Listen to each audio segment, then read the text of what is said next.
Vamos a contar una historia dentro de algunos minutos que yo pondría como título: aunque más no sea por un solo caso y como este, vale la pena que las cárceles estén preparadas no para un castigo, sino para, esta es una palabra muy complicada decirlo así, regenerar y la palabra regenerar a lo mejor no es la mejor que se me ocurre, pero bueno, poder instruir a la persona que está cumpliendo una pena para que pueda reinsertarse en la sociedad. Esta es la historia de un muchacho de 37 años, es oriundo del departamento San Justo, localidad de Las Varas, en la provincia de Córdoba. En un momento dado, en un ataque de nervios, de locura, tomó un arma y disparó a otra persona y le causó la muerte a la salida de un pub en Las Varas. Estuvo preso en el servicio penitenciario de San Francisco, la cabecera del departamento San Justo, y desde allí, después de que empezó a purgar su pena, si cabe la expresión purgar, empezó a estudiar abogacía, modalidad a distancia, Universidad Blas Pascal.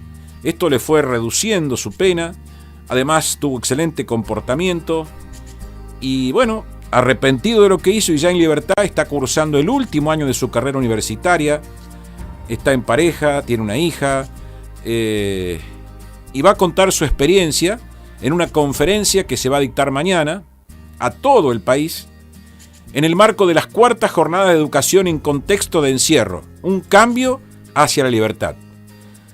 Se llama Sergio Grundy, con él vamos a hablar en algunos minutos. Este programa, que uno tiene la particularidad de tratar de llevarlo, noticia por aquí, noticia por allá, alguna reflexión, tac, tac, tac, bueno, hoy tendrá un poco más de pausa para escuchar un testimonio que vale la pena. 6 de la mañana con 46 minutos, 9 grados la temperatura, lo que habíamos prometido. Yo le diría que el que va manejando un taxi, el que está en su casa, el que es pasajero tal vez de un taxi, como algún chofer de ómnibus, ¿no es cierto?, que de pronto nos escucha y el pasaje también lo escucha. Vamos a pasar a un ritmo distinto. Esto no va a ser la vorágine de todos los días donde vamos a dar a conocer lamentablemente un accidente con un muerto, una casa que se quemó y atrapó una nena de 9 años y falleció. Todo eso por un ratito queda de lado, porque ya se lo dijimos, ¿vio? Ya se lo dijimos. Vamos a saludar a la persona que ha venido a visitarnos. Hola Sergio Grundy, ¿qué tal? Hola, buenos días, ¿cómo le va? Gracias por la valentía de venir y gracias por la valentía de mostrarte. Y lo repito lo que dije al principio, un solo caso como el tuyo vale, uno solo, para que todas las instituciones carcelarias adopten los mecanismos y las políticas para que una persona pueda salir de allí y empezar una nueva vida después, pongámosle esta palabra, el error que ha cometido. Antes que todo, muchas gracias por la invitación. La verdad que para mí y mi familia estamos muy agradecidos. Agradecerle a Paola y a todos ustedes por brindarme este lugar. Y con respecto a lo que es las instituciones carcelarias, a ver cómo explicarlo, digamos, porque es un tema Vamos a empezar por el principio. Muy profundo, digamos. Sí. Vos, tu caso fue que fue un momento, un rapto de locura, se puede decir así, sí. Y la salida de un boliche, de un pub. Sí, en un pub. Te peleaste y mataste a alguien. Exactamente, un Bien. homicidio. ¿Te diste cuenta de lo que pasó? ¿Te detuvieron? Al instante. No, yo fui y me entregué. Te entregaste. Hicieron el juicio y te condenaron. A los 7 meses fui a juicio, me condenaron a 20 años. Mi abogado presentó casación. A los 2 años y 9 meses llega a casación. El Tribunal Superior de Justicia ordena al Tribunal de San Francisco que mi pena sea revisada nuevamente y que tengo un máximo de 14 años. Entonces, yo cuando ingreso a la cárcel en aquel momento... Sí, es una cárcel de régimen abierto la de San Francisco, ¿no? O semiabierto. Se dice que... Pero no. Se dice, solamente la cárcel está ideada, digamos, la cárcel estructuralmente está ideada para que la persona realmente sufra el encierro. Ah, sí. Sin justificar yo no estoy justificando el delito, sino que solamente que la ley establece de una manera, la ley lo que busca es siempre la libertad. ¿Por qué la libertad? Por una pronta reinserción social de la persona que está privada de libertad. Pero tiene que estar preparándose para reinsertarse. Claro, pero bueno, para eso están las distintas áreas Sí. del servicio penitenciario como para ir preparándolo a la persona. Y apenas ingresaste, vos dijiste, yo quiero hacer algo, quiero estudiar. Sí, el domingo 3 de mayo del 2009 le dije a mi mujer. ¿Vos estabas casado ya? Estábamos en pareja, estábamos juntados, sí. Ajá. Sí, mi hija tenía 5 años en aquel momento. Ajá. Ya está por cumplir 15 años ahora. Ajá. El domingo 3 de mayo, cuando ella me lleva a mi hija, ahí le dije. Yo en ese momento todavía no había empezado la secundaria dentro de la cárcel, digamos. Ajá. ¿Vos terminaste primero la secundaria? Yo terminé la secundaria en la cárcel y después, en el 2012, empecé a hacer la carrera de abogacía. A distancia. A distancia, sí. ¿Y cómo te trataron a partir de ese momento los guardiacárceles, las autoridades? Ahí donde hay por eso, uno de los graves problemas que hay institucionalmente es los derechos a la hora del acceso a la educación. Está garantizado lo que es la primaria y la secundaria, totalmente garantizado, donde está instalada dentro de la cárcel, está claro, ya sea la primaria y la secundaria, donde vienen docentes a dar de manera presencial. Hay un apoyo, digamos, en lo educacional con claro, el interno, donde realmente te hacen sentir un estudiante, digamos, y no un preso. Lo que estás diciendo vos, que parecería ser que para las autoridades carcelarias tu historia de educación termina en el secundario y basta. No para mí, sino para el resto de las personas. Sí. El tema estaba donde yo veo, no sé si será esa la realidad, pero lo que yo me daba cuenta, porque a nosotros nos pasó algo muy, muy loco dentro de la cárcel, donde yo terminé denunciando al director, subdirector, jefe de seguridad en el 2013. Nosotros en el 2012, cuando arrancamos, éramos 4 estudiantes universitarios, de los cuales ya habíamos regularizado materia y fuimos a examen final y ya habíamos aprobado. Entonces apenas empezamos a estudiar, donde en la Facultad Blas Pascal 3 chicos hacían el martillero público, bueno, y yo estaba haciendo abogacía. Entonces entendimos de que en aquel momento, en el 2012, era necesario de que para nosotros, porque nosotros teníamos las notebooks dentro de los pabellones, entonces entendíamos que era necesario para tener un intercambio directo con el profesor, porque la universidad lo permite de esa manera, el intercambio con contacto directo. Sí, presencial a distancia sería. Exactamente. Entonces solicitamos que yo por intermedio de una habeas corpus, primero agoté todas las instancias dentro de la cárcel, solicitando el ingreso de internet dentro de la cárcel. No fue fácil, tuviste que pelearla para que te dejaran estudiar. Sí, y no te rendiste. Fue una lucha hasta el último día que yo me dieron libertad, el 28 de julio del 2017, fue una lucha constante. O sea, Daniel, que tanto se habla de la inserción de los presos y de los programas de educación, pero todavía estamos muy lejos. Estamos muy lejos, porque en la práctica, lamentablemente, los que manejan la cárcel... Sí. Tal vez, pregunto, ¿no? Sí. Pueda interpretarse esto como que si hay alguien, como el caso tuyo, otras personas más, que resuelven estudiar, que resuelven acceder a una carrera terciaria universitaria, están más cerca de la libertad, y eso es como que al carcelero, no sé si a la justicia en sí misma, pero a las autoridades del penal, les produce como un ruido, no quiero decir bronca, pero decir, mira, este tipo está estudiando, entonces cada materia que rinde es un día menos de cárcel y me parece que es injusto. ¿Eso es lo que piensan? Sí, pues una es esa, y otra es el miedo que ellos tienen de que los presos de cierta manera abran los ojos y se den cuenta de las condiciones que se está viviendo y que se padece dentro de la cárcel. Ese es el problema que hay. Por eso ellos tratan de evitar el conocimiento, porque en el 2012 fue una lucha de poder con el conocimiento. Nosotros íbamos con el conocimiento y ellos con el poder. El tiempo... O sea, acá lo que disculpa que te interrumpa, está clara aquella vieja frase que se utiliza para cualquiera dentro de los ámbitos de la vida del mundo. La libertad mejor dicho, el conocimiento es lo que te da libertad. Exactamente, tal cual. Exactamente, así. Yo les explico lo que pasó en el 2012-2013. Nosotros en el 2012 éramos 4 estudiantes, 3 de martillero público y 1 en la carrera de abogacía. Bueno, a través de charlas, a fin de año del 2012, bueno, fuimos a hablar con los chicos de tercer año y con las personas que ya habían terminado, digamos, años anteriores la secundaria. Entonces, hicimos, tratando de motivar además presos, de que se sumaran al grupo de universitario. En el 2013... ¿Qué respuesta tuviste ahí cuando iban a visitar a los compañeros de los pabellones y le decían? ¿Qué respuesta? No, hasta ahí bárbaro, digamos, porque es más, las personas del área de educación, digamos, ellas nos llamaron a nosotros que fuéramos a charlar con los chicos de tercer año, a motivarlos. A motivarlos, sí. Entonces, hasta ahí, bárbaro. En el 2013 éramos 12. Uh-huh. Bueno, cada uno con sus computadoras, todos venían al día. En aquel momento estaba el director de la cárcel, era Ruiz. Yo no recuerdo el nombre, pero el apellido es Ruiz. Uh-huh. Yo de esa persona no puedo decir nada de malo, de Ruiz. El director de la cárcel penitenciaria, que ahora es, supuestamente de Puertas Abiertas de San Francisco. Que ahora es como él es...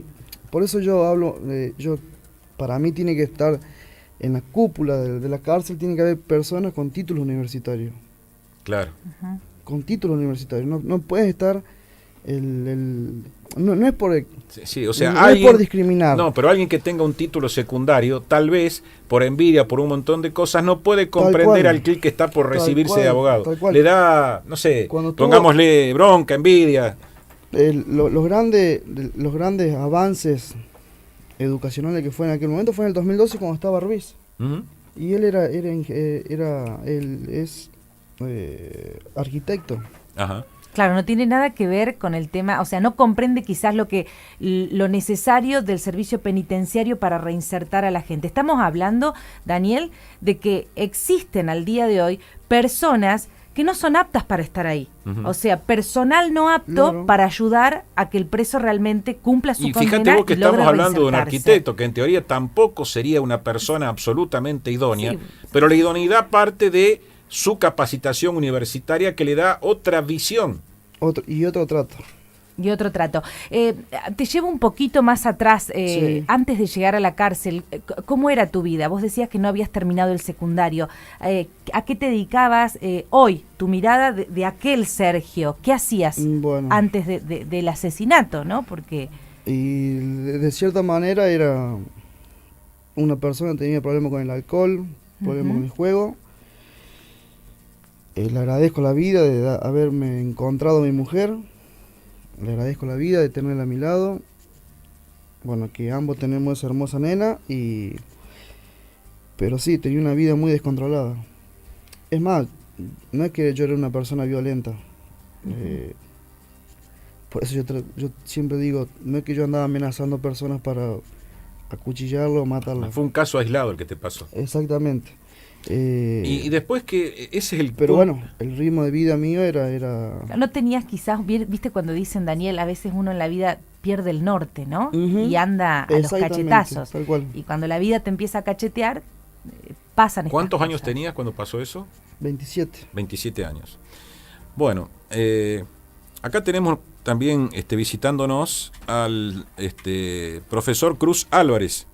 El Así profesor Cruz Álvarez, que fue justamente profesor de Sergio dentro de la cárcel, que fue el que lo hacía rendir. Ya en un instante vamos a hablar con él. Lo podemos presentar. Hola Cruz, gracias por venir también. Muy buen día, ¿cómo les va? Es un gusto poder participar de esta mañana junto a Sergio y bueno, y comentarles un poquito también cómo fue el acompañamiento a él en este tiempo tan importante y cómo seguimos continuando hoy en día su trayectoria educativa. Él, no obstante ya estar fuera de la cárcel, sigue como dependiendo, si cabe la expresión de vos, para terminar los estudios. No, mira, él depende de la carrera de abogacía. Directamente. Sí, directamente y de todo el personal de la universidad. Ajá. yo solamente soy director de una carrera que tiene relación con lo que es la educación en contextos de encierro, que es un ciclo que se llama Licenciatura en Gestión de la Educación en Contextos de Encierro, que cuando yo salgo de trabajar en el servicio penitenciario, yo era empleado penitenciario en el año 2012, decido salir por X motivos, cuestiones que no compartía. Desde la universidad se preocupan por esto, por eso es que también nosotros tenemos una fuerte presencia dentro de las instituciones carcelarias. Se me propone escribir una carrera. Escribimos una carrera que es justamente... O sea, crear una carrera universitaria para la gente que trabaja en la cárcel, para los docentes que están relacionados con los chicos, para los médicos, para el servicio social, para los asistentes, claro, basado en 4 aspectos esenciales que pensamos nosotros que se necesitan, que es el derecho, conocer el derecho, porque si no sabemos o conocemos cuáles son las legislaciones vigentes, no los podemos ayudar a ellos. La educación propiamente dicha en el contexto de encierro, la investigación para poder traspolar todos los conocimientos, y también la sociología y la psicología, que son inherentes para poder acompañar a los internos. O sea, es una carrera, por lo que interpreto, que una brinda carrera. pedagogía, claro, para que ellos sepan cómo abordar a las personas que están presas, respetarlas, acompañarlas, incentivarlas. se puede decir, Es fabulosa Sergio, que la él fue carrera. como, no sé si decirle así, no, sin ofender, pero como tu bastón ahí dentro de la cárcel. Sí, porque yo a él lo conocí en el 2014 y después en el 2015 me acuerdo que me dice, ¿cómo te falta vos? En aquel momento mi fecha de libertad real era ahora para el 18 de agosto de este año recién. Sí, Para el sábado pasado era. justo. Entonces le digo, no, me faltan como 3 años todavía. Bueno, dice, porque acordate, yo estoy haciendo, en aquel momento era la primera o la segunda jornada de educación en contexto de encierro. Dice, sos la pieza que me falta dentro del equipo que tengo, algo así. Sí, no, quede tranquilo que yo cuando salga, me gustaría ser parte de estar con personas que tengan Y ese es tu conocimiento, trabajo hoy, ayudarlo a... Sí, yo siempre le dije a él, Ujú. que él contara conmigo para la... ¿Y cómo fue tu reinserción laboral después de estar en la cárcel? ¿Te miraban el currículum, te miraban los antecedentes, te daban la vuelta a la cara para otro lado? Eso, post-cárcel, dice usted. Claro. Bueno, eso es lo que justamente también que para mí es un problema a la hora de cuando la persona sale de la cárcel. Yo soy de un pueblo chico, donde todo el mundo nos conocemos todos. En mi momento de cuando estuve en la cárcel tuve mucha gente que no esperaba que fuera y fue, Ujú. y muchos que esperaba que fueran y no fueron. Está Ujú. todo bien, sí, yo O sea, los tus amigos, hablo, todos. tus amigos y conocidos de las varas, algunos que vos esperabas que fueran, es ahí No donde se ve fueron. la verdadera amistad. Exactamente, y personas que a lo mejor uno no tenía en cuenta cuando estaba afuera, estuvieron con uno y bueno. Y los familiares... Ahora, sí. en lo laboral, Sí, mira, yo tengo 3 amigos que son empresarios ajá. y es más, y uno fue siempre, pero a la hora de darte una mano, darte un laburo, se complica. O sea, se vos tenés... complica en mi pueblo, Sí. imagínate vos lo que debe ser un chico que Claro. sale acá en Córdoba. Este es un dato, hay 3 personas que te conocen, que son empresarios de las varas. Sí. Y cuando vos le vas a pedir trabajo, Ujú. hacen así, miran para otro lado, tienen miedo. una cosa así. O sea, Daniel, que Sí. como sociedad pedimos la inserción nuevamente, la Claro. reinserción, pero Por lo somos menos que lo demasiado, prueben. pero somos demasiado Que le hipócritas. hagan un contrato de un año, un contrato de 3 Está meses, Está 6 bien, meses. pero vamos al Exactamente. punto y de los oyentes que están del otro lado. La sociedad es hipócrita. Somos hipócritas. Exactamente. Pedimos que las personas que están en la cárcel se eduquen, se reinserten, pero cuando tenemos la posibilidad nosotros o el mando de darle un puesto de trabajo, se lo negamos. Esa es la Sí. clara realidad. Y Es te así. quería preguntar, quería saber, porque acá falta la otra pata de la historia, la persona que bueno, lamentablemente vos mataste, Sí. eran familiares, viven ahí en las varas, No, ellos son de los varillos. de las varillas. Sí. O sea que vos no los ves regularmente. Mira, yo tengo Bueno, voy a Sí. llevar una cosa con Sí. otra. Yo, bueno, como no conseguí el laburo, entonces yo hablé con mi señor, entonces bueno, yo le dije, mira, vamos a comprar una camioneta y me voy a dedicar a...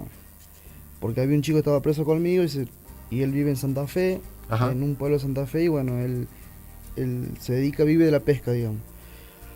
Entonces, Se hicieron socios, digamos. claro, yo voy y le compro pescado a él, y entonces, bueno, ahora tengo un reparto de 20 pueblos en mi Ajá. zona. Hago Vas a todo el comprar negocio. pescado de río en Santa Fe y lo llevas a la zona. Claro, y bueno, después lo que es pescado de mar lo compro. Sí, sí. Decime Lo que compro. llegás a Córdoba con el reparto. No, todavía no. Bueno, y entonces... Y bueno, poner las varillas, sí, no lo hago por el hecho de evitar problemas. evitar. Ujú. Sí. No de mi parte, porque me pueden decir lo que quieran, yo no le voy a decir nada, porque trato de ponerme en el lugar de la familia. Por eso la cárcel, de cierta manera, una palabra muy utilizada hoy en la psicología es la empatía. Entonces trato de tener empatía día a día y ponerme en el lugar del otro. Entonces desde Sí. mi parte yo nunca le voy a decir nada a la familia.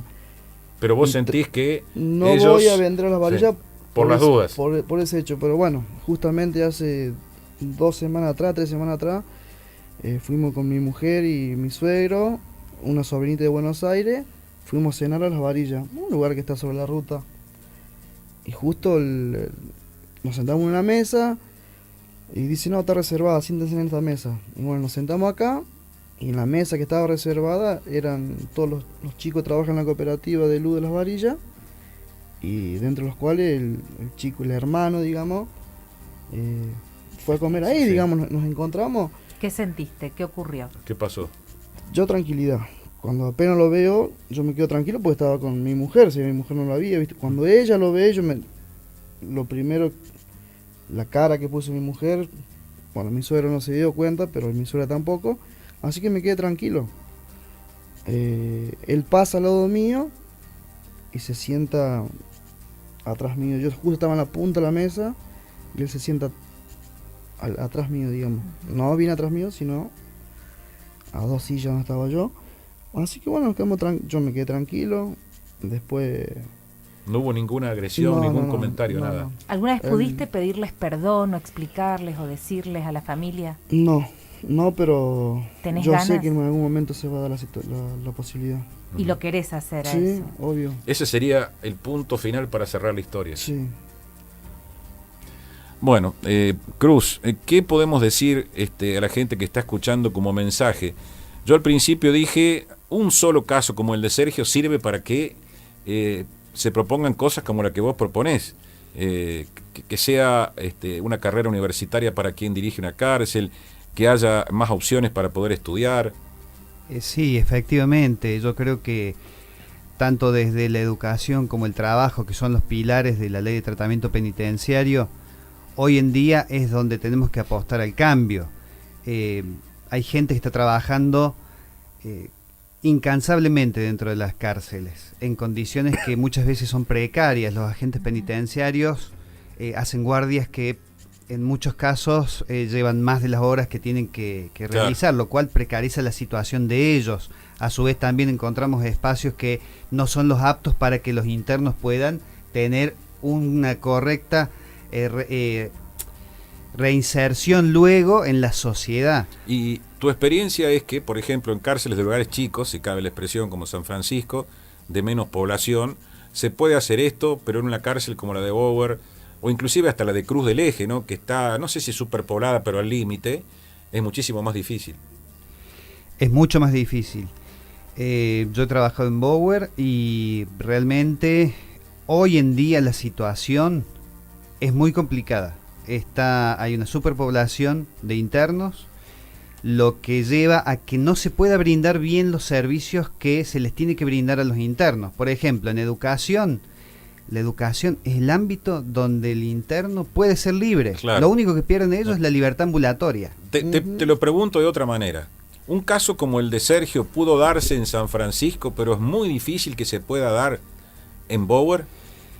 Yo creo que también hay 2 factores que confluyen en esto. ¿Es así? Uno, sí, pero hay 2 factores que confluyen en esto. Uno, las ganas que tuvo Sergio de salir adelante.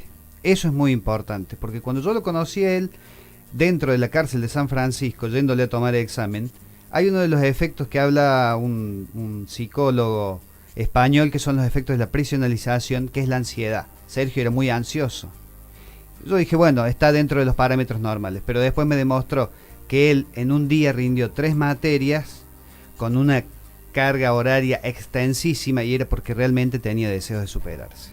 Ese es uno de los factores que sí o sí necesitamos para poder tener un buen desenvolvimiento de una de estas situaciones. Pero se hace más difícil, sí, efectivamente. ¿Cuál es tu plan ahora? Es decir, vos decís que estás repartiendo pescado, te va relativamente bien, tenés una sociedad con un amigo o un conocido y estás terminando abogacía. ¿Vos dejarías de repartir pescado para ejercer la abogacía? ¿O la abogacía sirvió como un elemento para decir yo me instruyo, me capacito y bueno, si la ejerzo, y si no, hago otra actividad que, como suele pasar, ¿no? Con muchos abogados se reciben la vieja historia de decir, bueno, tengo que subir un taxi porque no tengo laburo, qué sé yo, una cosa parecida. No, sí, voy a ejercer. ¿Vas a ejercer? Sí. Solamente la venta de pescado lo tomo por una cuestión temporal nada más. ¿Y vas a ser penalista? Sí. ¿Vas a ser penalista? Sí. Bueno. Es lo que más me gusta. Y supongo que es de lo que más experiencia tenés para entender lo que le pasa a una persona condenada y que está recluida.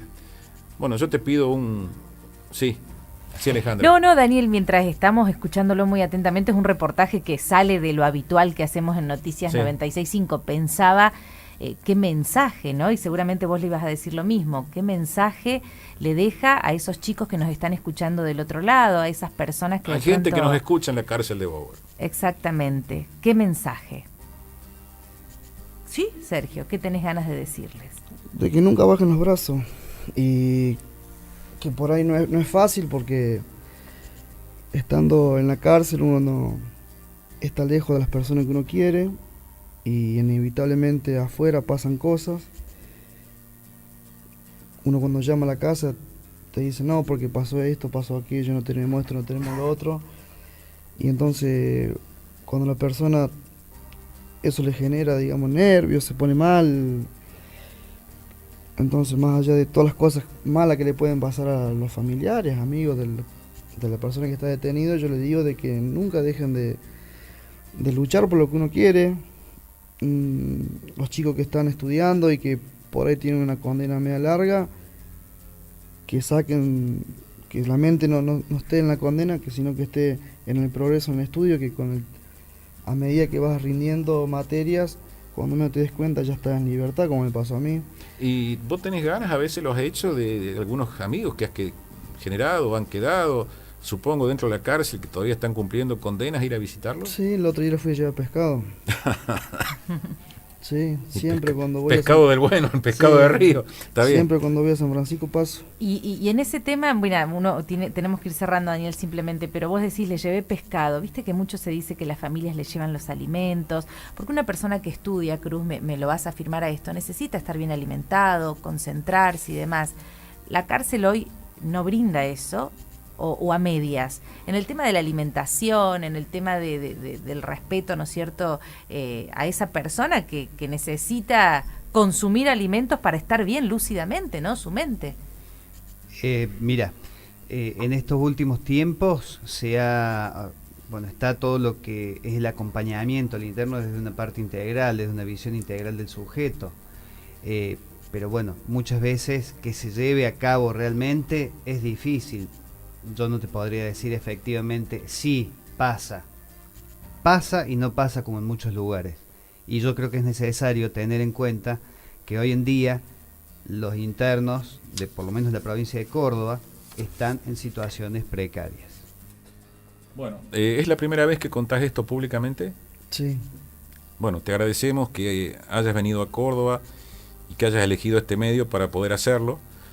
Ojalá algunos hayan escuchado esto, ojalá esto como suele decir Sara, se viralice, y ojalá que tu testimonio también aparezca en otros medios de comunicación para que el mensaje sea mucho más amplio.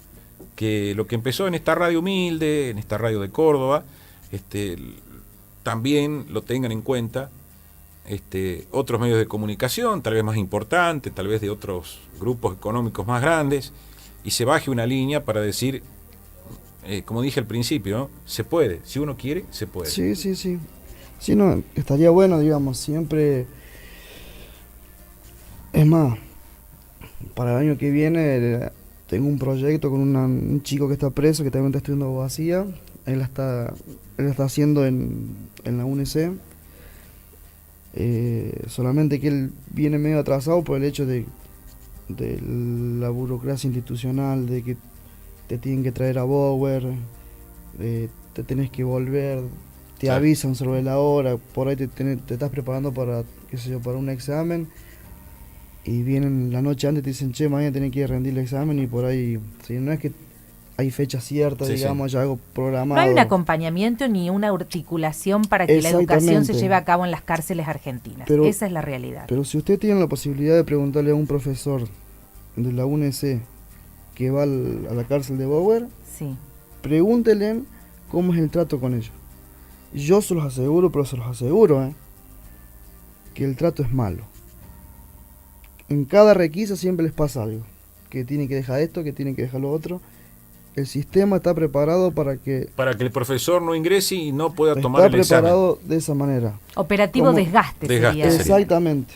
Es lo que pasa. Bueno, vuelvo a lo del 2012, que en el 2013 éramos 12 estudiantes. En 5 meses quedamos 2 estudiando. Claro, los cansaron.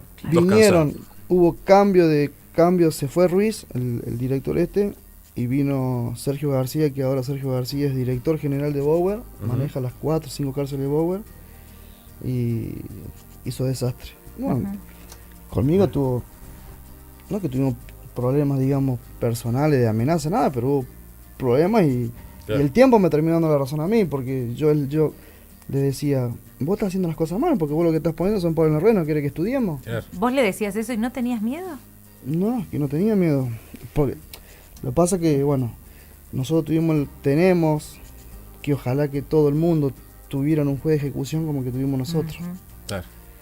Nosotros en un momento prepararon una trafi para llevarnos a la cárcel de San Francisco y llevarnos a otra cárcel. Y no lo pudieron lograr por el hecho de que tenemos una jueza de ejecución, que es la doctora María Teresa Garay, que ella se puso firme, velaba por los derechos de los internos a rajatabla. Bien. Bueno, muchísimas gracias por la visita, muchísimas gracias por el tiempo, por la molestia de haber venido desde Las Varas, 200 y pico de kilómetros de acá. Sé que mañana, bueno, van a participar, por lo que dijimos al principio, y lo vamos a repetir, de las cuartas jornadas de educación en contexto de encierro, un cambio hacia la libertad. ¿Dónde va a ser esto, Cruz? Se va a desarrollar en la Universidad Blas Pascal, en el campus de Argüello. Va a ser desde las 9 de la mañana hasta las 17 horas. Vamos a contar con la presencia del magíster Francisco Escarfó, que es uno de los mayores referentes que tenemos en Latinoamérica en educación en contexto de encierro, y diferentes propuestas de microprácticas educativas para que todos los asistentes puedan llevarse una herramienta para luego implementar dentro de las instituciones penitenciarias donde trabajan. Por ejemplo, es un proyecto de rugby que hoy por hoy en la República Argentina nos está demostrando de que hay una tasa de reincidencia 0 con los proyectos de rugby, y acá en Córdoba no lo podemos implementar. Claro, se juega el fútbol y no el rugby. Claro. Bueno. El último dato simplemente, ni atrás ni adelante. Al lado de cada gran hombre hay una gran mujer, y en el caso de Sergio es Marita, su esposa, y Tiziana, que están del otro lado del estudio, a quien saludamos y agradecemos también que nos hayan acompañado hoy. Muchísimas gracias. Y una cuestión más para cerrar, para relacionar algo a lo que dice el profe. Hay una estadística, dicen que cada 10 internos que hayan terminado la primaria, 7 vuelven a reincidir. De 10 internos que hayan terminado la secundaria, 4 vuelven a reincidir. O sea, mayor conocimiento, menor tasa de reincidencia. De 10 internos que hayan terminado la universidad, 0 reincidencia. La educación te da libertad, la Por favor, que no- educación Qué dato. Eso Que después dejen te cambia la estudiar. vida. lo vamos a repetir. Una vez más, muchas gracias, Sergio. Gracias por haber No, venido. Gracias a ustedes por la invitación. Y gracias Muy amable. a Cruz Álvarez, también el profesor que ha venido. Sí, la verdad que Muchas gracias. Gracias a usted. Seguimos en Radio Suquía, Noticias 96.5. Volver a empezar.